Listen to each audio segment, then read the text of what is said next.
तो आज नित्य नियम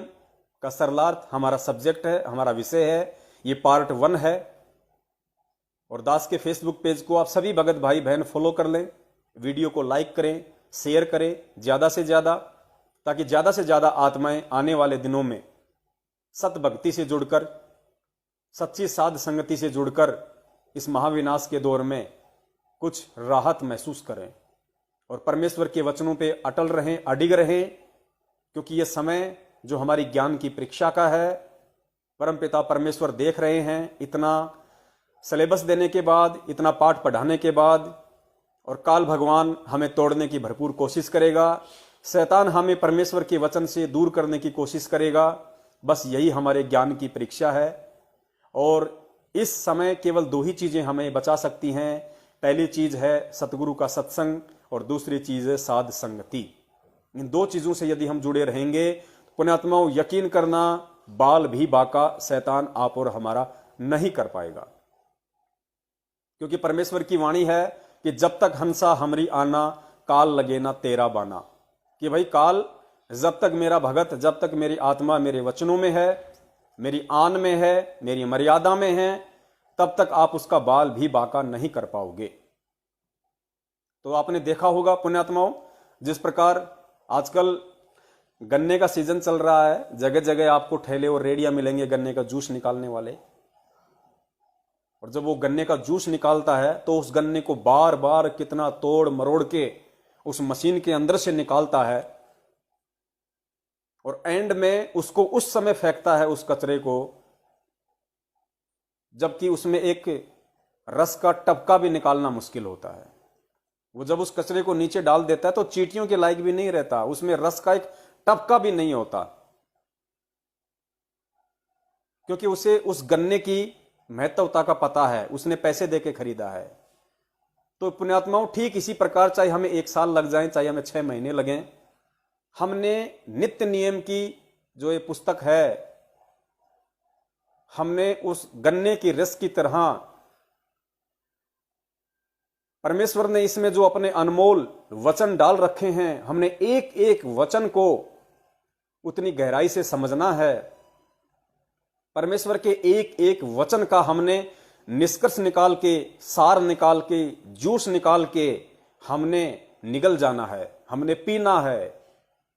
तभी ये परमेश्वर के वचन हम पे सही तरीके से लागू होंगे, और तभी ये वचन परमेश्वर के सही तरीके से आप और हम आत्माओं के ऊपर असर करेंगे। अब जो ये जिल्द आप देख रहे हैं सबसे ऊपर ही ऊपर का, मैं परमेश्वर से प्रार्थना करूंगा मालिक से कि हे परमात्मा आप दया करना, आज का वीडियो कम से कम यदि इसके ऊपर भी बन जाए तो बहुत बड़ी बात है। सोचिए पुण्यात्माओं, अंदर जैसे कोई भी पैकिंग होती है, कोई भी डब्बा होता है, हम मार्केट से कोई चीज लाते हैं तो डब्बा तो खाली जानकारी होती है, उसके ऊपर जो वर्ड होते हैं, उसका रेट लिखा होता है, उसमें क्या सामान है उसका नाम लिखा होता है, उस सामान को यूज करने के लिए क्या क्या प्रिकॉशंस, क्या क्या सावधानियां बरतनी है वो लिखा होता है, वो सामान किस कंपनी का है वो लिखा होता है, जबकि असली माल तो डब्बे के अंदर होता है। तो इसी प्रकार ये जो जिल्द है ऊपर ही ऊपर का, इस पवित्र पुस्तक को खोलने से पहले इसका जो ये कवर है, कवर के ऊपर जो जानकारी लिखी हुई है, अगर आज परमात्मा इस जानकारी को भी सही तरीके से आप और हम तक पहुंचा दें, साध संगति के माध्यम से एक दूसरे भगत भाई बहन को उसकी पहचान करवा दे कि इन शब्दों का मतलब क्या है, इनका अर्थ क्या है, इनका निष्कर्ष क्या है, तो भी बहुत बड़ी बात होगी। तो आज हम जिल्द के ऊपर जो लिखा है, इस कवर के ऊपर जो 4-5 लाइनें लिखी हैं, आज हम इनको सही तरीके से समझने का प्रयास करेंगे और गन्ने की तरह बिल्कुल निचोड़ के रख देना है परमेश्वर के एक एक शब्द को। फिर देखिए कितना आनंद आएगा इस भक्ति में, इस परमात्मा के चरण कमलों में, जहां एक तरफ लोग डरे हुए हैं, सहमे हुए हैं, रो रहे हैं, तड़प रहे हैं, और दूसरी तरफ परमेश्वर के बच्चे जिनको 0% भी भय किसी महामारी को नहीं है। तो चलिए परमपिता परमेश्वर सतगुरु रामपाल जी महाराज जी के आशीर्वाद से आज हम परमेश्वर के वचनों को पढ़ना शुरू करते हैं। उन्हीं के आशीर्वाद से उन्हीं की सत प्रेरणा से हम इसे जानने का प्रयास करते हैं और निवेदन करते हैं, परमेश्वर को दंडवत प्रणाम करते हैं कि हे परमपिता परमेश्वर, हे अल्लाह अकबर, हे अल्लाह ताला कबीर परमेश्वर, मेरे पूज्य गुरुदेव सतगुरु रामपाल जी महाराज, आप हम सभी आत्माओं के ऊपर दया करें, अपना रहम बनाए रखें, अपनी कृपा बनाए रखें, अपनी दृष्टि बनाए रखें और आपके सत आशीर्वाद से, आपकी सत प्रेरणा से आज आपने साध संगति के माध्यम से नित्य नियम के सरलार्थ के विषय में उसकी जानकारी को अच्छे से समझने और समझाने के लिए जो हम तुच्छ 2 कौड़ी के जीवों को निमित्त बनाया है, उसमें आपके आशीर्वाद से हम सफल हों।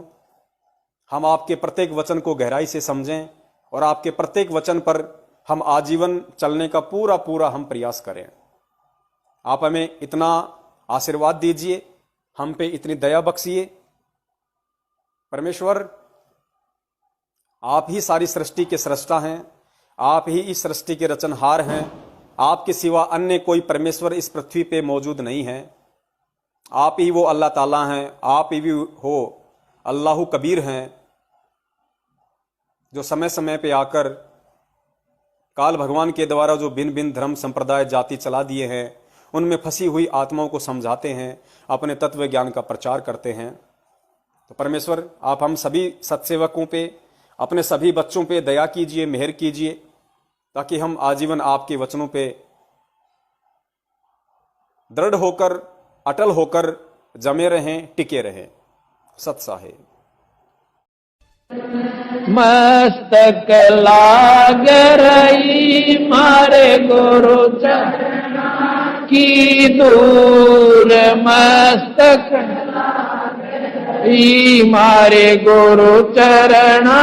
की दूर, मस्तक लाग रही। जब ये धूल चढ़ी मस्तक पे, जब ये धूल धूलिता हो गई दूर, मारे गुरु चरण